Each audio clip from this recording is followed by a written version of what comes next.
ঈদের দিন একদম ভোর ভোর উঠে গেলাম। উঠে আমি ময়নার জন্য ব্রাশ নিয়ে এসেছি যে ওকে ব্রাশ করাই দিই, কিন্তু কোনোভাবেই আজকে ব্রাশ করবে না। আমার এক প্রকার যুদ্ধ করতে হলো ওরে ব্রাশ করানোর জন্য। মাঝে মধ্যে আবার নিজের ইচ্ছাতেই বলবে যে মাম্মা ব্রাশ করাই দাও। তো কোনোভাবে ব্রাশ করানো শেষ করে আমি ময়নার পাঞ্জাবি, ময়নার পাপার পাঞ্জাবি, টুপি সব কিছু বের করে রেডি করে রাখলাম যে দুজন একসাথে রেডি হয়ে চলে যাব। আর ময়নার বয়স যখন 6 মাস, ও তখন থেকেই পাপার সাথে সকালবেলা নামাজ পড়তে চাই। তো আমি সব কিছু রেডি করে আগে ময়নারে রেডি করে দিতেছি। ওর পাপা চলে গেছে গোসল করতে, তো আমি ভাবলাম এই ফাঁকে আগে আমি ওরে রেডি করে ফেলি। তো আমি ওরে পাঞ্জাবি পরাচ্ছি, পাঞ্জাবি পরিয়ে তারপর ক্রিম তেল সব কিছু মাখিয়ে একদম রেডি করে দেব। আর ও খুব খুশি যে যাবে ঘুরতে। আর ঘুরতে গেলে এমনিতে ও খুশি হয় সব সময়, যেখানেই হোক, সে যত রাতেই হোক বা যে কোনো সময় হোক, ঘুরতে যাওয়ার কথা বললেই একদম খুব এক্সাইটেড হয়ে পড়ে। তো আমার সাথে এখানে কত গল্প করতেছে আর রেডি হচ্ছে, এটা ওটা বলতেছে কি পড়তেছে, টুপি পরবে, পাঞ্জাবি পরবে, পাঞ্জাবি ওর পছন্দ।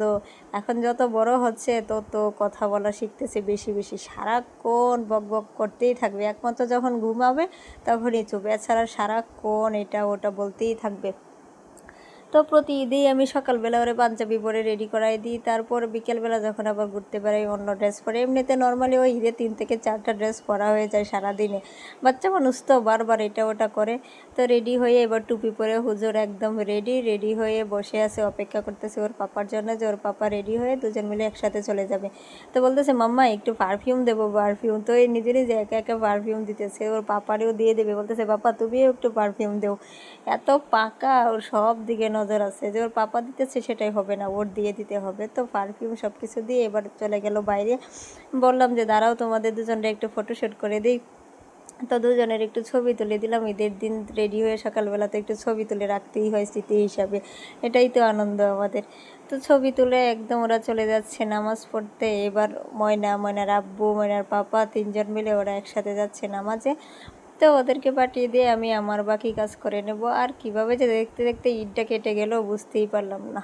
তো ওরা নামাজ পড়তে চলে যাওয়ার পর আমি সব কিছু নাস্তাগুলো বের করে রেডি করতেছি, যা যা বানালাম, নুডলস, তারপরে ফালুদাটা রেডি করব, তারপরে সেমাই ছিল 2 রকমের। তো অল্প স্বল্প, আমরা এমনিতেই অল্প মানুষ, 2জন মানুষ, আর ময়নার আন্টি আঙ্কেল আসবে, ওই আমরা 4জন মানুষ। তো সেরকম বেশি কিছু করিনি। তো আমি নাস্তা রেডি করার পর ওরা নামাজ পড়ে চলে আসছে। তো আসার সময় আবার আমার চাচা শ্বশুর আমার জন্য পাঁপড় কিনে নিয়ে আসছে। এখানে সবাই ঈদের নামাজের পর পাঁপড় কিনে নিয়ে আসে। তারপর আমাদের মাংসও চলে আসলো। আমি এখান থেকে কিছুটা মাংস আলাদা করে নিলাম রান্না করার জন্যে, যে আগে রান্নাটা বসাই নি তারপর বাকি কিছু করব। তো রান্না করার জন্য যেটুকু মাংস নিলাম সেটুকু আমি বসে বসে কাটতেছি সুন্দর করে। আর আমি ছোট ছোট করে মাংস রান্না করি সব সময়, পিস এত বড় বড় করি না, ছোট ছোট করি যেন মশলা সুন্দর করে ভিতরে ঢুকে। তো আমি সব কটা মাংস বসে বসে সুন্দর করে কাটতে নিতেছি। আর আমার গরুর মাংস কাটতে খুব ভালোই লাগে। সারাদিনে ঈদের দিন একটু পরপর বসে বসে মাংস কাটিছি আর সব কিছু। তো এই তো আমার মাংস সব একদম কাটা রেডি, আর মশলাপাতিও সব কিছু রেডি করে নিচ্ছি। সব এবার বাটে চুই, আদা, রসুন সব কিছু আগের দিনেই অবশ্য অনেক রকমের মশলাই আমি কেটে রাখলাম। তো সব কিছু এবার সুন্দর করে বেটে নেব। আর আমি এইভাবে এখন বাটতে বাটতে অভ্যস্ত হয়ে গেছি, এইভাবেই আমার বাটতে সুবিধা লাগে। তো আমি সব কিছু এক এক করে বাইটে নিয়ে তারপরে একদম সুন্দর করে হাতে মাখিয়ে মাংস বসিয়ে দেব। সে ভোরবেলা উঠে একটার পর একটা কাজ করিয়ে যাচ্ছে। এবার ঈদে এরকম হলো যে মেহেদিও পড়িনি, তো সব কিছু দিয়ে একদম মাংস আমি সুন্দর করে মাখিয়ে নিলাম। এবার রান্না বসায় দেওয়ার পালা।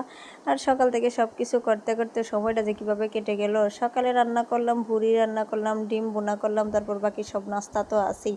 তারপরে সুন্দর করে মাংস রান্না হয়ে গেল। এখন আমাদের খাওয়াও অনেকটা হয়ে গেছে।